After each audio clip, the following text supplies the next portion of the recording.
Welcome to Thinking Green. I'm Ronna, and I'm hoping that everyone who watches this show has been to Fiddleheads, but if you haven't, this weekend is a good time to go. It's the 7th birthday party of Fiddleheads coming up, and so we're having a show on Fiddleheads. So I'm joined tonight by Amelia Lord and Jessica James Carnes. James Carnes? Not, yeah, okay. And we're going to spend the next hour talking about Fiddleheads, everything you wanted to know. And just so you know, people are welcome to call in if you have experiences to share or questions or things we haven't covered. So welcome, Amelia and Jessica. Thank you. Do you want to start out, just each of you saying how you got involved with Fiddleheads and what your role is there now? Sure. Yeah. You want to go first? Sure. I'm the member outreach coordinator at Fiddleheads Food Co-op, and I started out as my husband and I became owners of the store pretty early on, and I started volunteering in 2012, helping with the volunteer schedule, and then I had the opportunity to become an employee. That was short. Yeah. You can be long or short. I'm going to be, I'm sure. So I'm trying to remember when I started. I've been a member of the co-op for a few years and knew that there were opportunities to be a working member. But at the time, my son was so small that I pictured that mostly I would be restocking shelves after he took everything off of them, it just didn't feel like there were going to be a lot of opportunities for me to help out in the store. And then I think he started going to preschool, so I jumped in for a couple hours a week helping out, and then within a month I was hired in the produce department. So this was almost 3 years ago. Holy cow. Wow. 3 years ago, yeah. So I got started in the produce department, and I worked there up until last year. And now I'm the community connections coordinator and part of the outreach department. That's the both of us. And yeah, it's great. So. And yeah, I kind of remember Fiddlehead's very modest beginnings. Mm-hmm. And I think if people haven't been there for a long time, they might be absolutely shocked by what you can get there.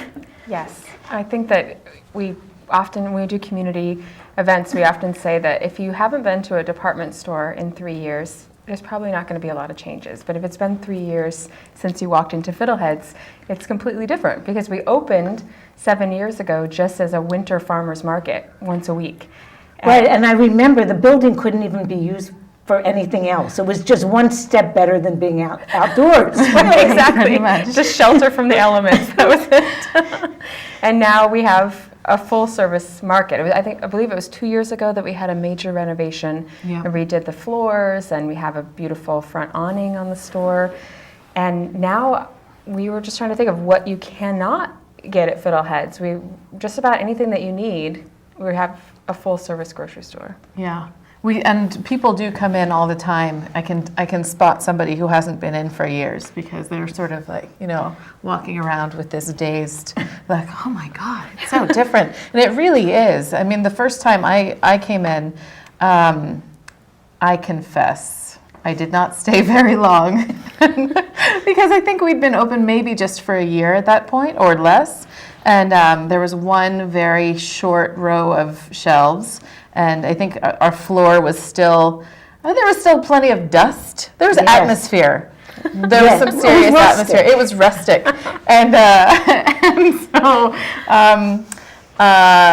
a row of refrigerators that we had borrowed at that point from members' garages and things like that to hold all of our cold items. And wasn't exactly what I was looking for at the time, and I didn't have a lot of opportunity to hang out and help out, but I thought I'll have to come back in a little while when they're a little farther along. And it didn't take long, and it's been amazing to watch the process evolve. It's pretty cool. Talk about a grassroots organization. A lot of stores don't open until they have all the equipment Right. that they need and all the products that they need. But Yeah. we, the group of people who were involved in starting our cooperative said, okay, let's just start with what we have, and we're going to grow from there. And even some people like you who like started when it had already been in an existence for maybe a year or a year and a half. I bump into member owners all the time who say, yeah, 5 years ago I walked in and it was a dump, but because it was a co-op, I hung in, Yeah. and you can see the changes. Yes, there's some investment to be made with a co-op when you're just starting out, and fortunately there were lots of dedicated people who were there from the beginning and Right. really put in a lot of time and effort, and it's incredible, and we're so grateful to them. Now it's easy to recruit member owners of the store because they can see what they're getting. But Yeah. 10 years ago, longer, 15 Right. years ago, we had people who just, put their faith in Fiddleheads and became owners of the store without a store even being in existence. So it's straight up from the community, which we're really Yeah. proud of that. Yeah. And it's unusual, but it's been a real success story in downtown New London. Yeah, so we had no employees for the first few years. We just had a general manager. So for 3 years, we had the way a co-op works, as you know, that it's owned, but it's owned by members and exists to serve the needs of the members. So owners of the store elect a board of directors, and the board of directors hires a manager, and then the general manager hires staff. Well, for the first 3 years that we were open, there were no paid staff. We had what we call working owners, and people, that basically means volunteers who were working just because they were dedicated to making sure that we had an accessible, access to healthy food in downtown New London. So we have some slides, actually quite a few slides, because I went over last weekend to take some photos, and I have to admit, I go to Fiddleheads about once a week, and I was kind of shocked at how much stuff there was. So here's the front of the store, and it's located at the corner of Broad and Huntington, right across from the courthouse. Has good parking. Yep. We do have good parking. We're open from 8 to 8 now, every single day of the week. And I think it's a good idea to point out too, even though it's a co-op, anyone can shop. You don't have to pay any kind of membership fee to be able to go in and buy something. Absolutely. We're open to the public. Okay, now when we go in, now this is these are a couple of, views from the mezzanine. And you can really see the whole 360 around the store. And this is from a couple of years ago, I think, just to get an idea of its layout. And then we'll kind of look at all the different departments. And here's another view from the mezzanine from the other direction, looking towards Broad Street. And really, when you walk in, almost the first thing you see is the produce department. And usually the baskets are more full than Once again, these photos were taken last, either Sunday or Monday morning after a week of couple snow. days, after a delivery and lots of manic storm shopping. So Some the bread the bakery and the produce were a little low. if you haven't been in before, then don't let it deter you. But it isn't all bad looking. No, I'm joking. And I kept this photo in because I wanted people to see. Yeah. I mean, there are 5 varieties of sweet potatoes. And I have to say, we even bought one each and roasted multicolor sweet potatoes. Wow. It was great. Yeah, and they're all quite different. They are. Yeah. And we highlight seasonal produce, and we try to highlight regional produce as well. Absolutely. And here's the other side, the refrigerated side. See, this doesn't look so bad, even during the snow. And again, you see it's a huge variety of things. And although it's a smaller footprint from a typical grocery store, you can buy things at Fiddleheads that you will not find at one of the big markets. Right. You can see all the different varieties of Two different kinds of mushrooms. kohlrabi. Yeah, two different kinds Yeah. of kohlrabi. You can see on the far right, multicolored carrots. You really, things like ginger root and turmeric root, which ginger, I guess you can find everywhere, but you're not going to Oh, it's find. hard to find turmeric for sure. It is. Yeah. So, And I also really like that the mushrooms are loose. For most of the produce department, you can buy a single item of something, and there's very little packaging. And there have been times, when my food budget was a little more minimal than other times, and being able to buy just 4 mushrooms was Right. really nice instead of having to get a whole package of something and not having all that extra plastic around. So I really appreciate that, and that's the case for most of the department, I would say. right, and actually several of the departments you can Absolutely. buy. We'll see later with the teas and the spices, and there's a huge bulk department that people can really, buyers can control the quantity to a very, exact, Yeah. exactly what they need. And again, you can bring your own bags, reuse them, and you're not wasting packaging. Yeah. It also provides an easy access point into healthy eating. You can, being able to just get a small amount of something that you haven't tried before, which and you can come in the store and you can ask for a sample of even of strange produce. But being able to just take one strange root vegetable home and try it out and not have to worry about wasting your money or the food. Yeah, it's a much less of a commitment, and then you don't have a huge box of something that you might not ever use again, sitting around. So And I'll tell you, even those of us who shop there frequently find new and strange things that we want to try. And, we've all eaten beets, and I guess most of us have eaten golden beets, but then there are like right. they're my favorite. Yeah, Which ones? the chaga beets. They're the ones with the pretty pink and white stripes inside. Yeah. I think, and it's almost Valentine's Day, so I'm going to put a plug. I think that chaga beets are exactly the most perfect Valentine's food. I'm saying it now. You're on record. I'm on record. They're just so pretty, and they're pink and white, and naturally so. And they are really delicious They beets, are. too. They're a little less earthy than the red beets. They're kind of sweeter, and they're lovely. No red dye 40.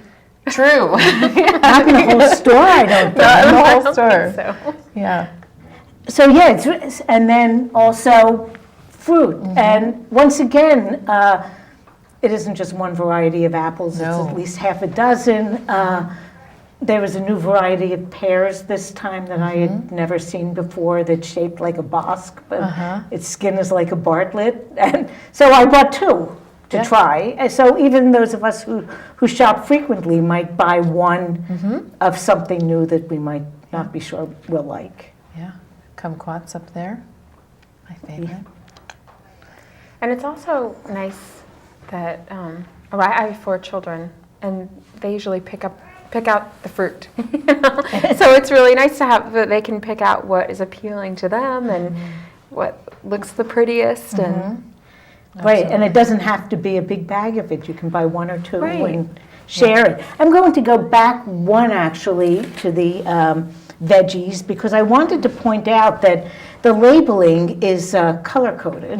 oh, good point. And I don't know if we can, we can see some of the Yes, labels yeah. are green, some are white or pale blue. Yeah. So what's the significance of that? So the white tags signify certified organic produce, and those come typically from our large wholesale distributors, and primarily from sort of southeastern U.S., Georgia, Florida, some from California, and then of course, all over the world.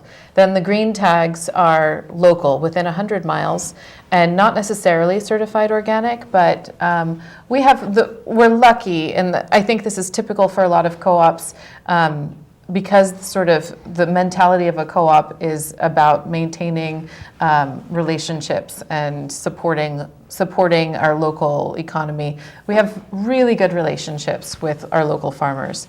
So while some of them may not be certified organic, we know that their growing practices are to be trusted. I think there's one exception, with one exception, they all grow according to sustainable and organic practices. And with that one exception, it's the corn in the summer, and we're very clear with our labeling. These are non-GMO seeds, but grown conventionally. And then the very few, you won't find many of them, but very few pale blue labels, those are conventional items. I think we have maybe 2 in the entire produce department. And it's usually just for items that people have requested and we can't get organic. So I think that's pretty impressive.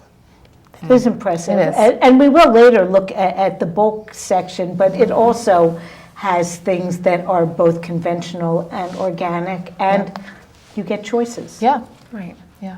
I think the choice is one of the most important parts. And we try to do a lot of education about what the significance is. Why does it matter to buy organic food, and what's the difference between organic and conventional?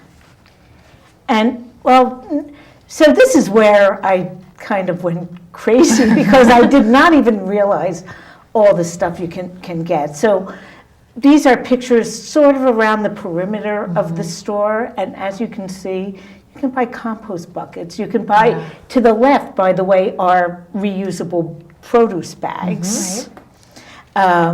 Ellen Lazaro, our general merchandise buyer, does an amazing job on finding all of these products. She works really hard to source things that are, fair trade or ethically produced, usually like with preference for anything made in the U.S. It's pretty cool. And you can find, like you said, it's packed. You can find all sorts of things. You can find gifts. You can find practical kitchen vegetable peelers, things to pack your lunch in. And I have this scarf, fair trade. Yes, and we might even see them on a future slide. But so there are guidelines, although there is a lot of variety. There are guidelines that are followed, and yes, absolutely. It isn't like going into a really big box and worrying that things are made in factories with awful conditions 5,000 miles away. Yeah. There are a couple of important, there are a couple of important things about the products we carry in the store. And the first is that we have a request book at the front of the store, and our owners and our shoppers drive the choices in what we have on our shelves in a way that I think that large chain businesses are not able to do. And also we have what we call our product guidelines, and we have things that we emphasize in the store and things that we minimize. And one example off the top of my head is that there's no high fructose corn syrup in the store. Things being really well labeled is another one of our priorities, and having sustainably sourced items as much as we can, the fair trade. Yeah. And then sometimes we make decisions based on, there may be 2 options for something. I remember this came up around frozen vegetables, and there was the option to go with a very well-known, huge organic frozen vegetable packager or a smaller, not certified organic producer. And the buyer did a lot of research and found that they really believed that the smaller, not certified organic option was really, more ethically produced. They're a better company, they're better to their employees, they're better sustainable growing practices in a lot of ways. And so he went with that one.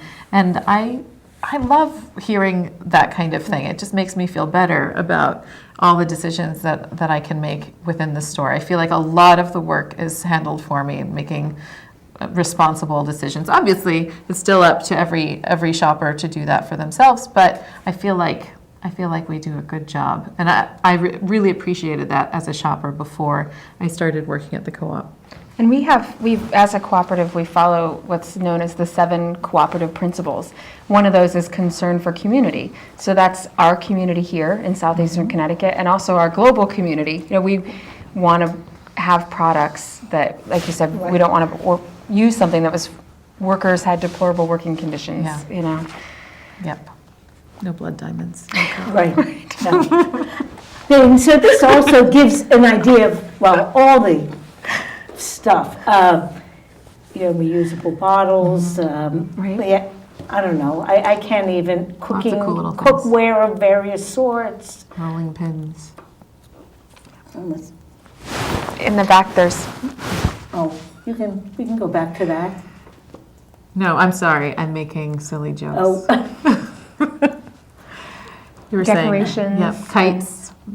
and if you, yeah, when did all those paper Oh, spheres they come in at various points in the year, and they're so appear? beautiful. I think we've had them for maybe a year, maybe a little bit more. Ellen, if she's watching this, she'll, oh, I've had them for 3 years. Why didn't you notice? I'm just kidding.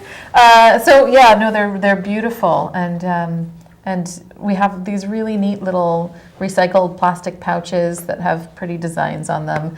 It's honestly, it's my go-to when I have to buy a present because I'm such a terrible procrastinator.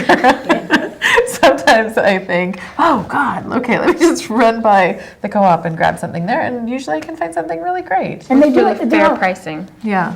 And there are some really interesting things, art supplies, Yeah. crayons made of beeswax. And then I wrap them with recycling bag, and it's a whole, it's a whole thing. Our baby section is relatively new. Our Liz Larson, who is our former wellness manager, and Ellen Lazaro worked on putting this together. So there's cloth diapers and baby legs, and We're one of the few places in the area where you can buy cloth diapers sort of in person and see them and see how they'll which is work. really, there's so many choices online, but being able to touch and feel and see whether or not they're we easy to occasionally, use. I'm sorry, we occasionally will do workshops and things like that because if you're going into cloth diapering, there are lots of options and it can be a bit overwhelming. And so we had this great workshop. When was it? A year ago or something? Yeah. Almost a year ago, describing all of the different options and how to use them and different tips and ideas. And it was extremely well attended by some also extremely pregnant people. And it should be. It was fun. That's a good point, though, because education is a really important value that we have. Yeah. So we do a lot of free workshops and cooking demos and how the co-op is not just for people who have already figured everything out as far as healthy eating, as if there's just one way there's not just one way to do things. Yeah. But we do from basic kitchen skills to health, all sorts of healthy living topics. Did healing inflammation with whole foods workshop just 2 weeks ago. I think that's really important and a real value to our community. And I'm guessing that there are a lot of people who don't know this stuff because that isn't what's been promoted for the last 40 years at least. No, we're all dropping in on this thing of food and lifestyle change at different points, and I think it's unfair to assume that people are going to have a ton of information that they might not have had any access to, or it's just we're all learning and we'll get there somehow and trying to offer enough to help out. And we love to get suggestions, for topics that people would like to see covered in workshops at the store. Now this is the health and beauty section, and it also seems to have grown incredibly over really the last has. couple of years. Yeah, Right in the front there is the bulk beauty section, which is really cool. it's so cool. You can bring your own containers again, or there's empty containers and bags there, and you can get ingredients to make your own health and beauty products. So we've had some wonderful workshops about how to do that. And if you look on the top of the shelf, there's often little recipes to follow. And then there's a reference desk in the middle with books that you can look at to learn about herbal remedies or different health conditions. There's basic body care, tooth care, soaps, shampoo.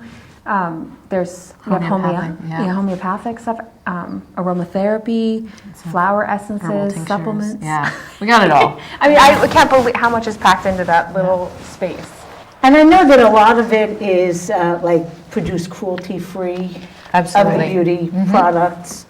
And some of the soap is locally made. Oh, we have tons of local Yeah. soap, actually, and lotions and salves and things like that. Do you have something to say? Oh, no, I was just listening to we have we have one of those soap makers coming to the birthday party, don't we? Tree Fort Naturals is I was going trying- to I be was- at the I was birthday cueing party you. on Saturday morning, and Yeah. they're going to be giving out samples Yeah. of their Oh, soap. great. Yeah, so we really, And she has other stuff that's interesting too. She really went does. to, during a summer display of hers, she was selling a poison ivy remedy, I believe. that is helpful. And, seriously. you know, in July, that really is a helpful thing to have. Yeah. And we really support local, small vendors in the store. So our buyers are often looking for local sources for products. And we also, even some small producers are not going to be able to make enough to sell in the store, to keep the products and the back stock full. And that's why we have an artisan market twice, during the usually fall through the spring, twice a month, where small artisans and producers and farmers can have a table from 10 to 2 on a Saturday to sell their products. So we have bakers who come in and a really nice variety of bakers, like some gluten-free stuff. We have Firefly Farms, Amazing chicken. Yeah. Really incredible chicken. breads and cookies in New London, and we had Flatland Alpacas has been coming in and offering products. So it's all kinds of things. Yeah. And some there's is really- food, some is crafts. Yeah. Yeah. Let's see, what, oh yeah, beer. And also, a lot of it is local, right? Yeah, it really is. There's even gluten-free beer in there.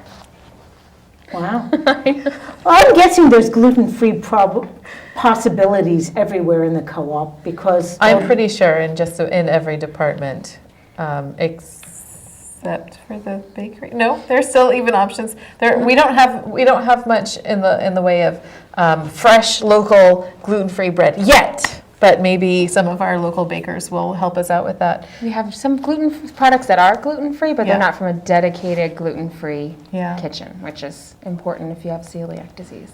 But even our bakery department, we carry, I don't know, somebody else in the store will probably correct me after this. But I don't And know. if you're watching, you can call. You can call in and correct me. Set us straight. Yes. So I don't know. I feel like we have maybe at least 7 different local bakers that we support and get regular deliveries in.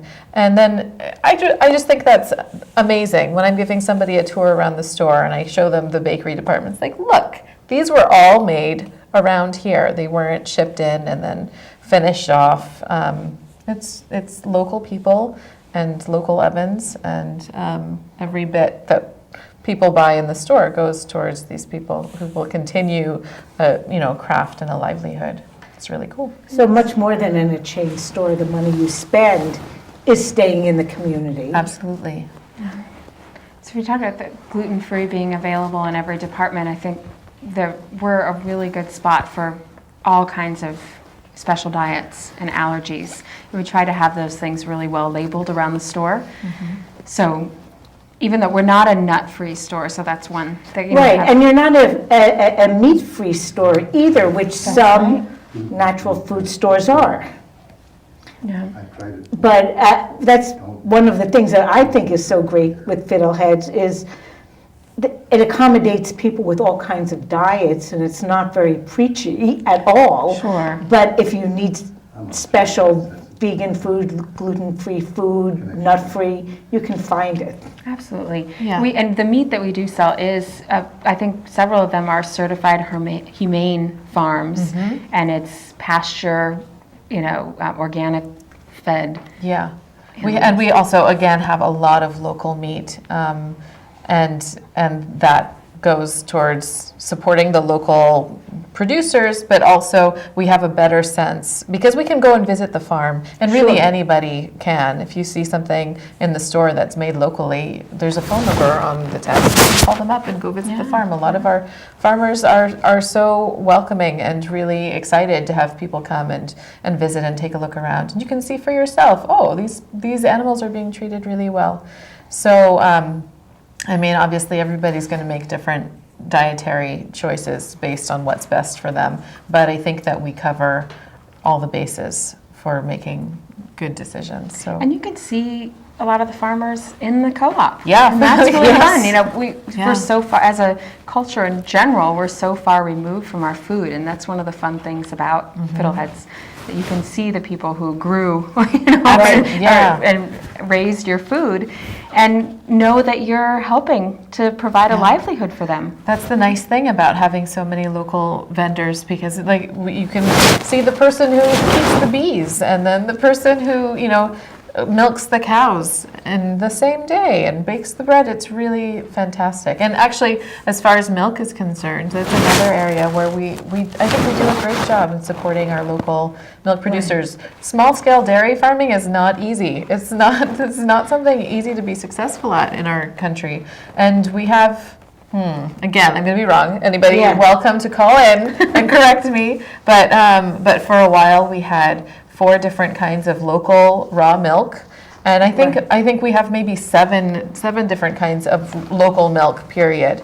And then we have to do a fair bit of educating consumers, because even with all of that local milk, people would say, well, I want organic, certified organic, and it's very difficult to have certified organic milk, even though some of our local dairies are only grass-fed, and so we get to try to explain the distinction there, and we're still, we have many goals. And it's also a seasonal, part of the understanding the relationship with our food and eating seasonally, that sometimes there's been a sign up that says the baby cows or the baby goats need their milk right now, so we're not going to have it for a little bit. But it's kind of an awareness that, I can't just always get exactly what I want, because I'm in relationship with I love that. It just, I don't know, it makes me happy. And we were having a little bit of a hard time with the local eggs for a short period of time.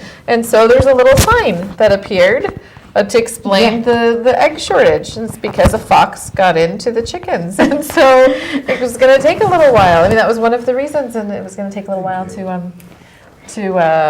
and now there are local eggs again, and I have to tell you, they're amazing. Yeah. We bought a dozen, and about 4 or 5 were twins. Oh, wow. They were That's huge. cool. It was amazing. Just the difference in a pastured local egg, the color of the yolk, the flavor of the egg. Yeah, I mean, there's so many reasons to make decisions about food based on ethics and all of that, but also for me, it comes down to, what does it taste like?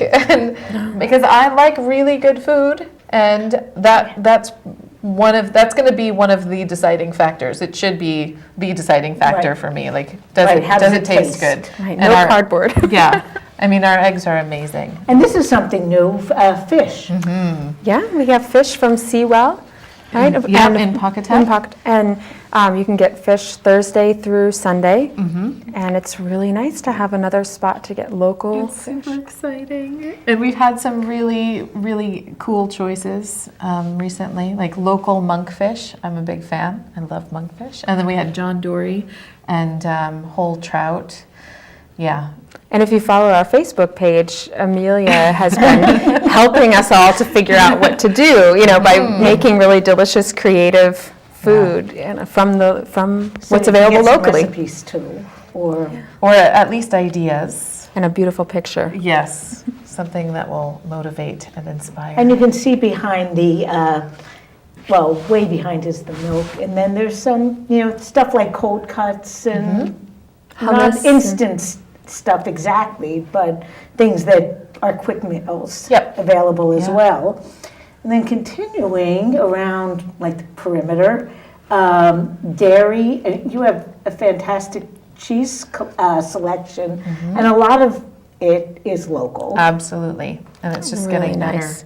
We have some amazing local cheesemakers in this area, and I think you can bust in any time. You can But I think that one thing that helps to support a thriving local food system is really celebrating local producers and what's good where we are. And we have some fantastic cheese, and we're sampling it pretty regularly. So if you come in the store, you can try a nibble. It's really good though. And if it isn't out, just ask. You can ask. Sure. Yeah. And so there's two other interesting things in this department. One is all the dairy-free substitutes. I mean, there's almond milk yogurt, there's soy cheese, soy-free cheese, coconut milk yogurt, and then there's also things there to make your own. We have a lot of our shoppers and owners are kind of do-it-yourselfers, enjoy learning how, and do make a lot of their own food and products. Yeah. I made a ton of, what was it? Mozzarella. Oh, it was so good. Rachel, who's another co-op employee, and I took home a bunch of milk and toiled and plunged our hands into boiling hot milk and made mozzarella. Tons of it. It was really cool. Yeah. Wow. Yeah, so maybe we'll do a class. That'd be fun. Yeah, that would be a lot of fun. And then you can't really see what's in the freezer cases, but once again, well, this That's near bad. one is ice cream. That's an important one. Yeah. You can Lots of gluten-free options in the freezer, like pizza doughs and burritos. A lot of different Also bread. important. And then there's meat in as well. There's some that's fresh, but a lot of it is frozen. We don't have most any of our- fresh meat. We do have a A little bit of We have some It's a little bit. chicken and Oh, that's right. and beef, I see. yeah, things like that. That's great. But our local meat is you'll find it in the frozen section, and we have local veal, occasionally local lamb, but we absolutely have frozen lamb, pork, various kinds, sausages and things like that. We have a really great veal pepperoni. I like it a lot. It's locally made. Yeah. I haven't tried it. And I think that last year when you were on, the kombucha dispenser was new. Yeah. Yeah. Yeah. It's on tap from Catalyst Kombucha, which is a worker-owned co-op. And in Massachusetts, so it's also local. And There's sample cups there, and you can try it out and see. And then we have bottled kombucha, usually a lot more. a lot more. I think people. This is after the storm. This was after the storm. So the shelves usually are stocked much better than what we're seeing. And also the bakery looks really kind of pitiful. Before a storm, you have to buy all the bread. Usually, all the bread and kombucha. Everybody was well stocked. Actually, I didn't buy any kombucha, and that was one thing that I really wish I had after about the fourth day inside. So next time you hear about a storm, Get get your kombucha. And then to just get an idea, okay, and that's sort of grab and go in other beverages. And I'm just going to Snacks. try to And get there's the tea. Yeah. And there's also bulk tea. Our tea section is really cool. The jars that you see on the top there, those are, black teas and green teas and blended, caffeinated teas pretty much. And then the bottom section is all different herbs and single varieties. I think maybe the top section also has like herb tea mixes, but the bottom is just single items. So you can make your own herbal tea blends. It's just Or infusions. Yeah, it's really neat. And once again, you can buy whatever quantity you want. You can, put 2 tablespoons into a bag if you don't know if you'll want any. And they're fresh and pure. One thing we didn't bring up, that we have our Neighborly Nickels program. And so local organizations can apply to be a part of this, to be a recipient, and we have 3 at a time. So in the front of the store, there is like a plastic container that has the names of the organizations in it, and you'll see that they're full of wooden nickels. And when you bring your own container, or bags, then you get a nickel for each one that you brought, and you can choose which organization you want that to go in. And then once they're full, then we tally it up and send a check to the organization. That's really cool. That is really Yeah. cool. And I noticed New London Breakfasts, which is a very hands-on program in New London, is often one. I've seen Habitat, and a lot of nonprofits around town Yeah. are represented with that. So if there are organizations that want to be a part of it, they can just come into the store and fill out a form. Oh, wow. Yeah. I did not know that. Yeah. And here are Bulk spices. bulk spices. It's another favorite section of mine. We have these little tiny, plastic baggies with a zip top.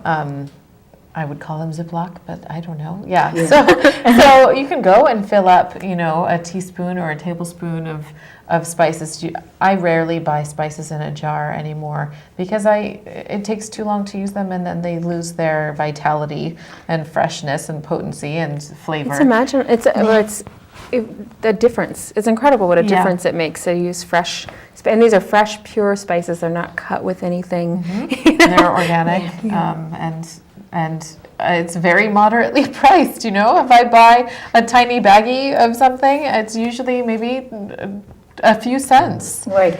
I tend to buy one nutmeg at a time, for example. Right, because you don't need very much. And also And you're that's not another paying part for of the bottle. experimenting with new recipes and new diet, new healthy eating routines. You can try out new things without a big commitment. Now I just need to figure out a better system for keeping all of my many, many tiny little bags. Because I'll figure it out. Yeah. Yeah. And now I'm just going, is a huge bulk section as well. We're really proud of this. Ellen, Anthony, And then- they and Paul, they do such a good job of keeping this the variety of different grains and beans incredible. and nuts and fruit It's and like 5 different kinds of sugar. 6 different kinds Yeah. of chocolate. Yeah, I mean it's really nice. And you can go and get a quarter cup, exactly what your recipe calls for, and you don't have to worry about it. And again, you can choose organic or conventional or Absolutely. fair trade, or, there are, so you can figure out what you want in a very precise way. One of my favorite things in the bulk department is they're the sea salt caramel. They're dark chocolate sea salt caramels, and they are ridiculous. They're so good, and it's nice because I can actually buy 5 tiny little sea salt caramels. Sometimes, usually a few more than that come out, and I manage to give some away after I've paid for them in the line, and then It's really a health investment. Right. The dark Oh, chocolate. yes. Oh yeah, Yeah, dark the sea chocolate, all salt, kinds it's of crucial. good information is It coming really out is. about dark chocolate. And just a couple, Baby these are food. baby food, packaged Lots of foods. granola. Those are a lot of different dairy substitutes, like coconut milk, hemp milk, rice milk, soy milk, oat milk, cashew, I think. Wow. Yep. juices in I'm there. impressed. Oh, yeah, the variety is amazing. There's condiments and soup and oils, olives, vinegars. I mean, there's so many choices. And if you really can't find what's on the shelf, that's why, again, we have the Right. request book up at the front of the store where you can ask if we can please carry something. And then, yeah. Oh, I was just going to say, honestly, that was one of the things that cemented my relationship with the co-op early on.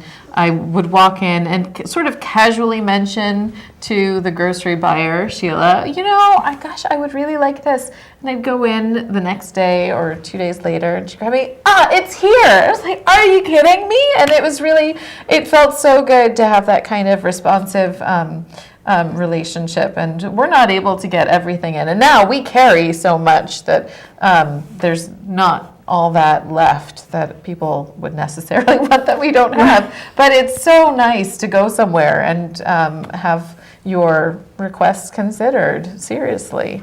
And quickly. And she remembered, hey, you're the one who wanted that, That's whatever. part of being a community store. Yeah. I mean, we're a community market, and we are a community in itself. And people tell us that they come back because it is warm and welcoming. Yeah. and that people remember who you are. Yeah. She never said, "Hey, you." She knew my name. I'm sure she did. And it isn't just food. You have things like pet food, paper products, cleaning products. We do.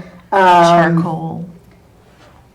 And Greeting cards. oh yeah, and I did not do a picture of the I took a picture of the greeting cards. I just thought it would be a bit much. And the cafe. And the piano in the cafe. We have. And the play area. Uh-huh. Yeah. This is a really nice, we have a nursing chair, just to be welcoming to breastfeeding parents, and it's nice to have this play area right in the cafe, so parents can sit and have a cup of coffee or a cup of fresh organic soup. Yeah, you can see the counter. Yeah. And there's free Wi-Fi in there, and you can just, before I even became involved in Fiddle, it was a place where I could go just to breathe. You know, my children were welcome there, everybody had a smile for them, and I could just sit and breathe for a minute while they played. Now we have about 5 minutes left. Holy cow. So in that time, let's talk about what's coming up this coming weekend. It's a really special weekend. It's our 7th birthday party, and it's the celebration of when we opened up our store. So, And it's always a big deal for us, and you know, just within the store, with amongst the employees, this is a really exciting time, and it's something that we really look forward to celebrating, and it's a great opportunity to connect even further with our community, and there's always an incredibly festive air. Sometimes some dignitaries come. Indeed, yes. And talk about how Grace us. great it's been for the community. And I guess you've arrived when, our senators show up. it's true. The mayor's going to be visiting us this weekend to just say happy birthday to us, and we have a full lineup of live local music on both days. We have children's activities going on. Cake. And cake. We order our cakes from You Take the Cake, and they are amazing. So we have gluten-free, vegan cake, and just gluten-free cake. And it's seriously fabulous cake. We're serious about cake. We are. So It's so serious, it's actually on the schedule. make no mistake. Don't miss it. Come for the We cake. also have our 1 vendors. o'clock. Our vendors are so generous. They've given us donations of products. We make gift baskets to have giveaways. It's just a time that we really want to celebrate our shoppers, celebrate our community, and celebrate what we've accomplished for the co-op. Everybody gets 10% off for the whole weekend. You don't even have to be an owner of the store. Everybody who comes in the store gets 10% off. Because we love you. Yeah, because we're just happy that the community has supported us for 7 years. And if people have not seen it, this is a time really to good really come visit it. Yeah, it's a good party time for sure. It's we have such a rich community, and we have great musicians and great vendors, and it's really exciting. So that when you walk into the party, there'll be an area where there's the musicians playing.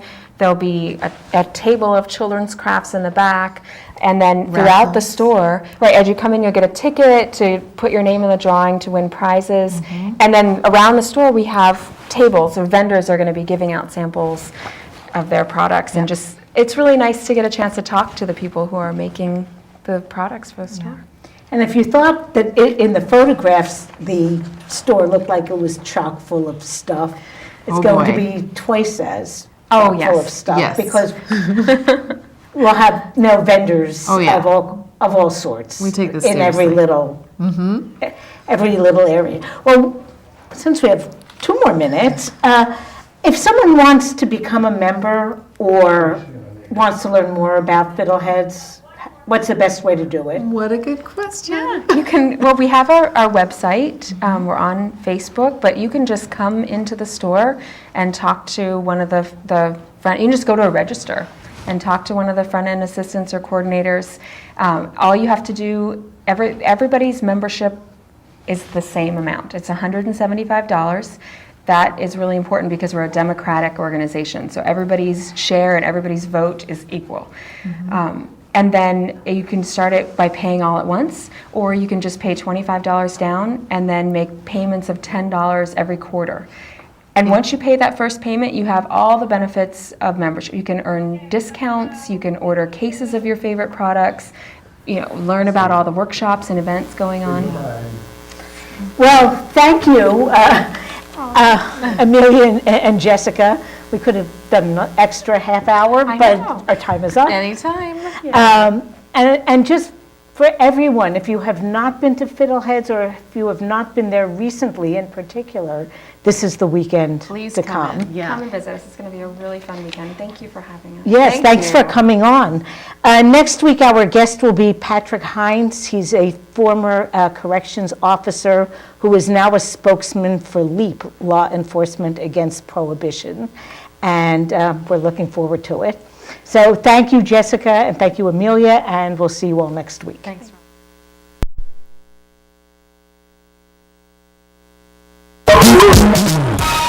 This one's dedicated to all the freaky people out there. All us lovely freaks and weirdos. We're just trying to make it through life, you know what I'm saying? Sometimes it's rough out there. Just try to keep a sense of humor.